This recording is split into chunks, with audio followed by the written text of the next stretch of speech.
Okay, so you guys have been asking, wait, first of all, welcome. Yeah. How you doing? It's me, Bria. It's me, AJ. You know us. And if you don't, now we're friends. Don't forget to subscribe. Just hit the like button. Please. Good luck. Please. For Theodore. Oh, if they don't know who that is? Bubby.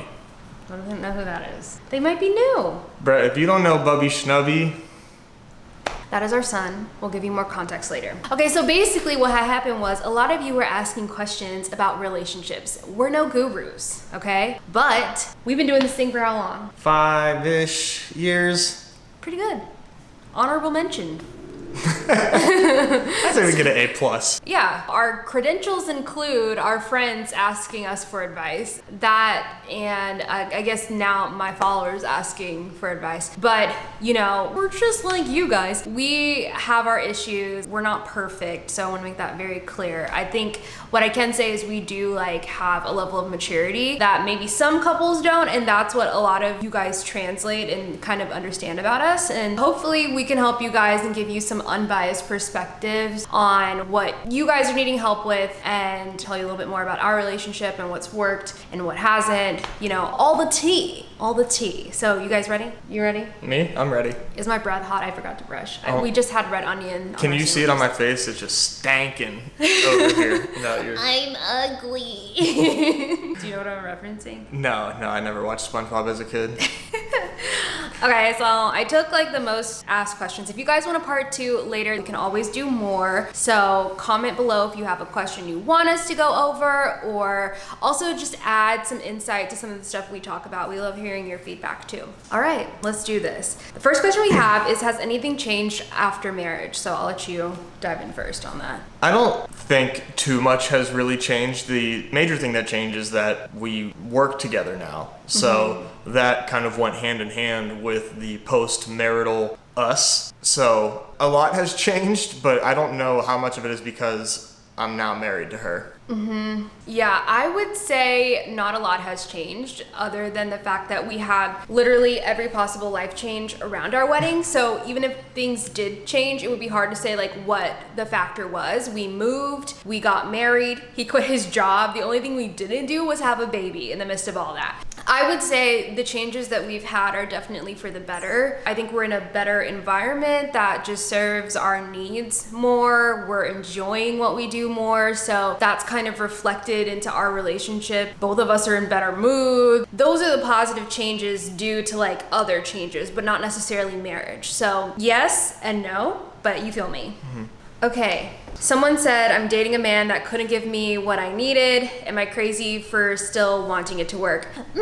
Yeah, maybe. Basically, yes, you are crazy because this man's has already given you the information you need to move on. I get it, and I'm gonna take this one, like I'm gonna kind of steer this wheel real quick because I know how your brain is working as a woman. You're like, I can fix him. It's not your job, okay? And the thing is, we like to give ourselves these little projects. It just makes things more gratifying, more interesting. It feels like more rewarding when you think you can really change someone and you just can't. Personally, I think in the most loving way that it is crazy that you still want things to work with Mr. Mans, because like it's a waste of time, and I don't think you're necessarily in it because you really, really like him. I think you're in it because this is more of like a project for you. If I know how the female brain works, what's your take? I feel like I need more specifics. I need more context. What does she mean exactly when she says can't give her what she needs? What exactly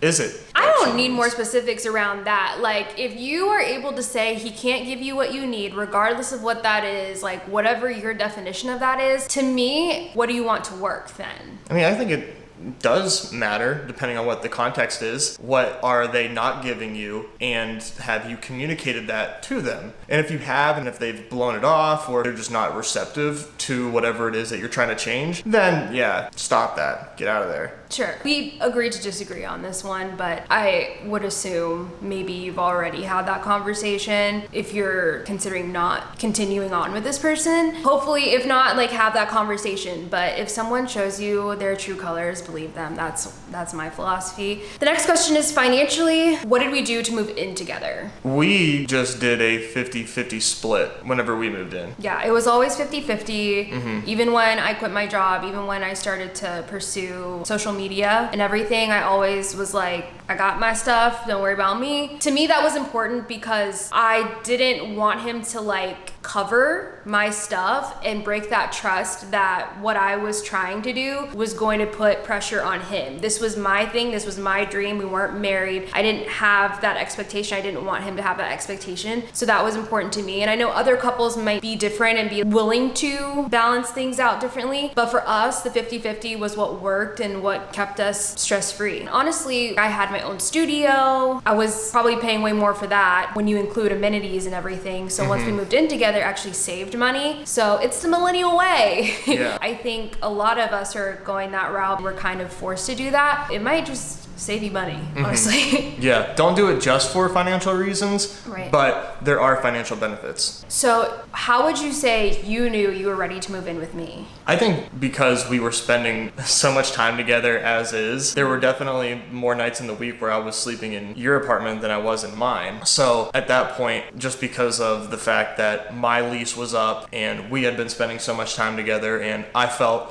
confident in our relationship that we were able to make that move work, that I just kind of came to me like, no, it's too early, because it was really early when we moved in together. As far as like the average time somebody dates before they move in with their partner, we did it pretty early, but it worked out. And I just knew that it would, despite the growing pains of first moving in with somebody. I was a bit more hesitant, and I just want to add that because I don't want you guys to think that it was like the easiest decision we ever made. It was a really hard decision for me, and I'm a very controlling person. So first, yeah, like you said, it being so early in our relationship, I felt like things were moving really fast, and that was scary for me. But outside of that, I had to really be honest with myself, like, why wouldn't I do this? So I had to ask myself on both ends of the spectrum, and I think that helped me to kind of break down where my insecurities and anxieties were with moving in with someone. And really it just came down to controlling my environment and not having that full control anymore. Right. When you say you're a controlling person, you are very controlling of your environment and the things that impact you, not like you don't got the Geppetto strings on me.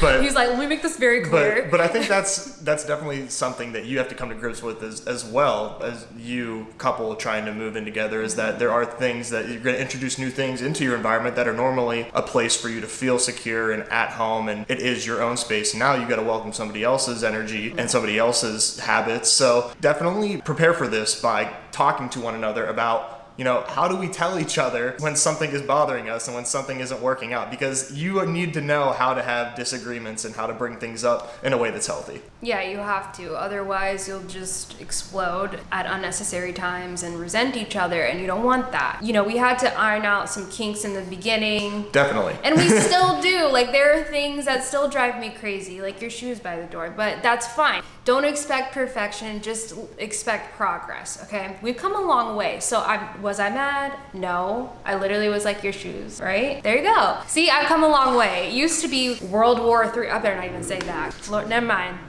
Cut. No, we've come a long way, and it was hard in the beginning, but these are the things you have to work through. And if you're considering this person, especially on a level of marriage or whatever, you want to be able to work through those things and make sure that it's possible, or that might be another conversation too. So it's all about problem solving, people. Okay.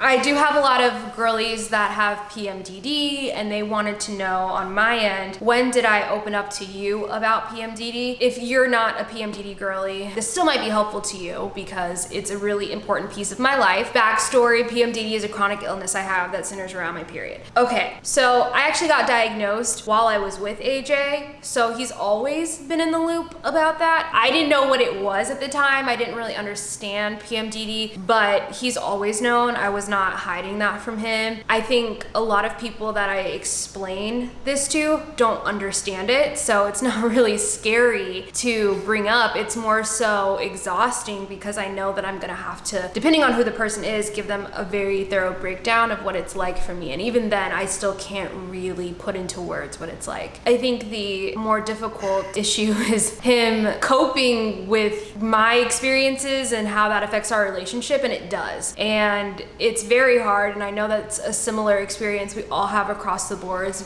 because we go through feeling like an entirely different person every single month for 2 weeks, and that can be really taxing and exhausting. And that was a big reason that I decided to get on medication, because it was affecting our relationship and I couldn't even see straight at a certain point. So I had to do that not only for myself, but if I didn't want to ruin this relationship we've built, I needed to figure out how to manage the symptoms better because they were really, really bad at one point. That's basically the gist. Yeah, I don't really have too much to add to that. Yeah, you just kind of, not everyone can be so lucky to have someone that tries to understand what I'm dealing with and what you guys are dealing with. And I know a lot of people have had to end their relationships over this. So I think what's helped me through my episodes is giving AJ advice when I'm in a good state. So I don't know if you remember, I made this little one-sheeter for him with things that really could trigger me during my episodes, like messiness and clutter is a huge trigger. I need everything to just be clean because I feel so chaotic inside my body, and that really is a small thing that helps me. So I can't recommend it enough if you're a PMDD girly to just, when you're in a good state, a happier state, or a more stable state, to write down things that you think your partner should know. That way they can just be more aware. They have no idea what you're thinking. How did you know you both wanted to get married? You go first.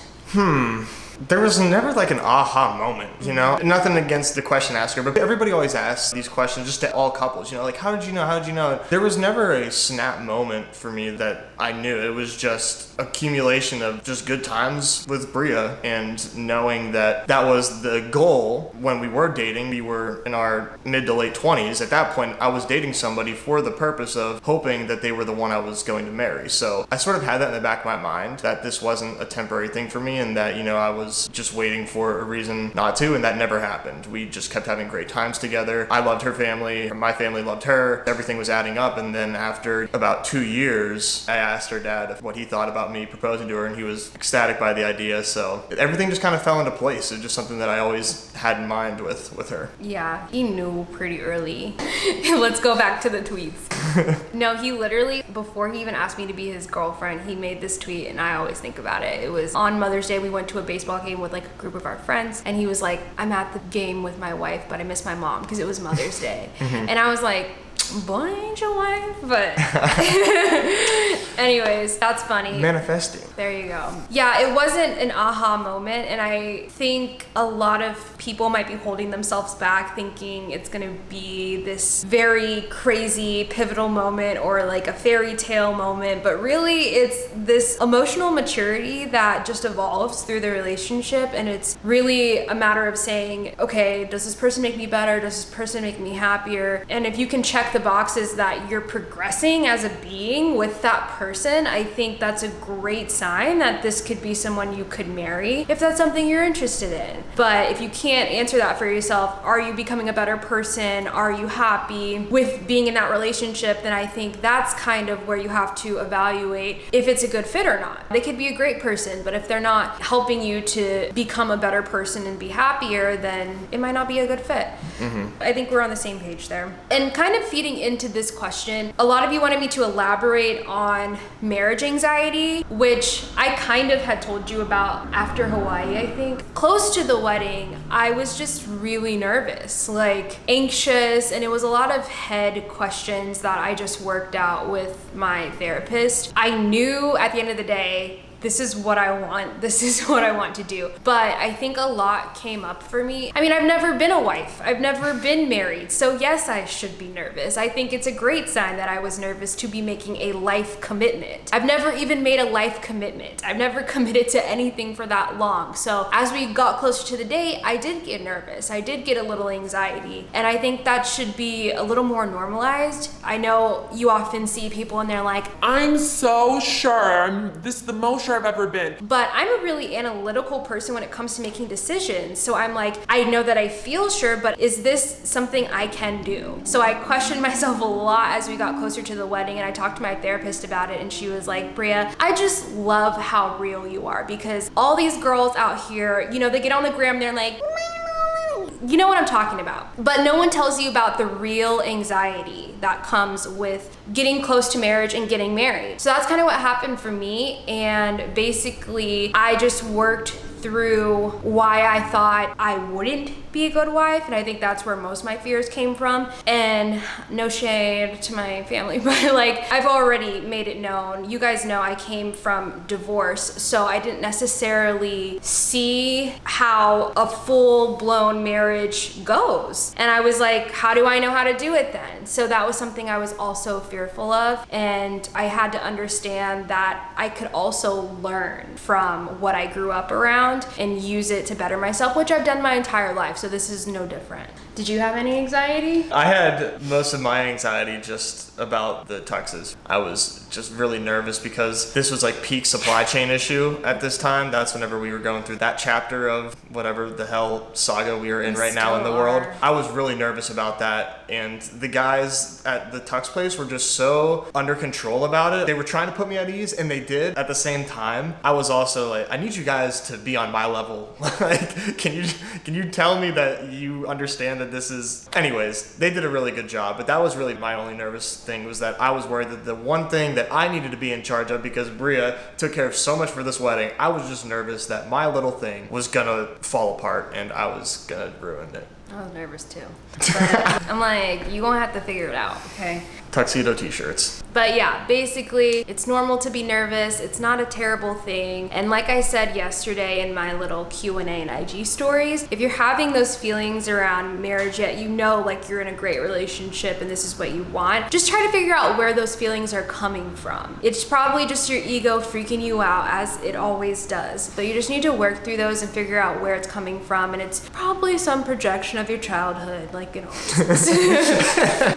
Generational trauma strikes again. We love it. Does AJ get jealous with the attention you get online, and how does he manage it if so? So what I do is I monitor her DMs every single day. I look at the profiles of who they are. I run a background. No, I don't get jealous of the attention that she gets online. I'm a Scorpio though, so I would be like, oh my god, you're jealous? Tell me more. You want to use that as energy? Would you be jealous if like a celebrity slid in my DMs? I I think wouldn't that's be- the only time you would get, and that's happened, and you were like, oh. But I know if you're serious. I love to just like act like I'm feeling some type of way. For me, the feeling of jealousy, I think, can either be confused for envy, or it is something that is tied to insecurity, and that can sometimes be tied into trust issues. So I would say I was much more jealous when we first started dating, because, and I still think this, that she's the most beautiful girl that I have seen. When we first started dating, I did trust her, but I was constantly thinking like, what if she walks past Jack Harlow today? What if she sees Drake today? Like, I'm toast. I'm dust, bro. I'm done. I was definitely much more insecure earlier in the relationship, and just thinking like, what if today's the day, you know, that celebrity or that person that is just better than me? I just constantly just thought that I wasn't getting really real here, but you know, just very insecure. But once that subsided, I think that's when our relationship really took that next step forward together. And I think that you can agree with that. He had a long period of, I just felt how insecure he was. Which is weird, because I was not insecure before us dating. And then when we were together in the beginning, it wasn't even like said, I just felt his energy being so timid. And it really does make a difference when you snap into being like, I'm that bitch, or whoever. No, I'm that bitch. Yeah, now he gets it, and it like shows, and that's sexier. Knowing who you are and being comfortable and accept, like, I'm with you. Right. And then a lot of you might be that way too. So you have to understand that this person is with you for a reason, and if they've actually done something to make you feel that way, then that's a completely different story. But I had never done anything. In fact, I was the one gassing him up. I was like, I don't understand this. And we had to get on that same level. And once we did, it really did kind of blossom the rest of the relationship. And it's funny now, like, I am more accessible to celebrities now and do chat with people who are in the limelight. And now he's cool as a cucumber. So that's cool. He's like, that's cool. Like I said, it's all about trust. You know, Right. trust and being secure in myself. Period. and a story, bro. And a story. A part of your relationship is really how you see yourself, and you Definitely. do reflect that off to your partner, and you do project that. So that saying that's like, if you don't love yourself, you can't love other people. Right. Like, there's some truth to that. Big truth. There is some truth to that. Big truth. So understand that, you know, if you're having issues finding a partner that vibes with you, first of all, do you need to do some work on yourself before you go dabbling? It might be a you thing, not in a bad way, just something you need to love you a little bit more. Okay? Right. Yeah. Not. Yeah. It's you, honey. No, not in that kind of way. Your individual. perception of yourself really matters and influences your relationship. So make sure that that's good. Facts. That was some real shit we just talked right there. Y'all should pay us. All right, last question. How do we resolve fights? Feel like we know how to resolve fights, but sometimes it really just depends on the day. And For it sure. depends on both of us. I mean, and you guys know that. We're not gonna have picture perfect fights every time. No, that's not how it works. But we understand the mechanics and the fundamentals of what we should be doing. When we first started dating, it was a lot of headbutting and nitpicking. We were still feeling each other out, had to learn each other in a lot of ways, especially moving in together. There's a lot of kinks, like I said, we had to iron out. And sometimes it was an easy conversation like, hey, can you take out the trash? If we're both in the right headspace, that's that. But maybe one day one of us is feeling a little more defensive and thinking about the other person, what chores they didn't do. And now this one ask has spiraled into a disagreement. And so it might not go as smooth. And in that case, maybe we take a time out, okay? There have been moments where we're like, let's come back to this. Yeah. We'll talk when we're both like on a better level. We don't like to fight. It's not enjoyable. And I used to be a huge grudge holder. Like you have to give me my flowers for, I'm a Scorpio, it's not my fault. But I used to literally, I can hold a grudge, man. I be carrying that shit. But also I've realized growing up a little bit more, that hurts me too. To carry something that long and not resolve it just boils inside of me. So you really have to be willing to be level-headed and have those conversations. And if you can't, you cool off, but you come back later. And I used to take a class in college. It was called Intimate Relationships. I kind of told you about this class too. It was one of my favorite classes I ever took. And it really helped me to understand romantic relationships on a different level. And one thing my professor had said is you can always take a break, but you always have to come back. So if we were having a disagreement and we were both just not hearing each other and way too in our emotions, one of us would need to be like, all right, let's come back to this because this isn't working out right now. And we would need to set that later date, because what happens if you don't is it just gets swept under the rug and not resolved. We still need to resolve the issue that happened at that point. Set that date and come back. That way it's understood, and now you both have time to collect your thoughts in a very sane way. But I always loved that piece of advice because I just didn't ever see that example, and I think it's been really helpful in our relationship. Yeah, great piece of advice right there. No notes.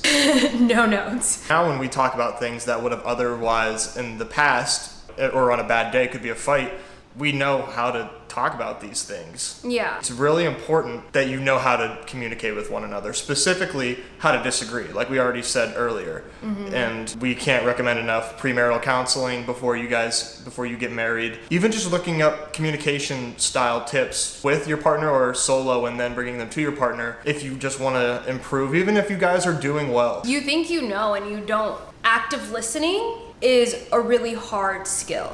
And that's something we both learned in premarital counseling, and something we didn't realize we needed to work on until we did these exercises. And it's like, okay, now repeat back what Bria just said. And we both would go on these like opposite tangents. And our officiant who actually did our counseling, he's like, no, do it again. Like, we really had to work on that. And it's active listening is the harder part. Like, you can say what you feel, but are you hearing what the other person is saying? And yeah, I can't recommend that enough. But I think generally, if you can't do counseling at this point, just some things that help. If there is name calling, cursing, and voice raising, time out.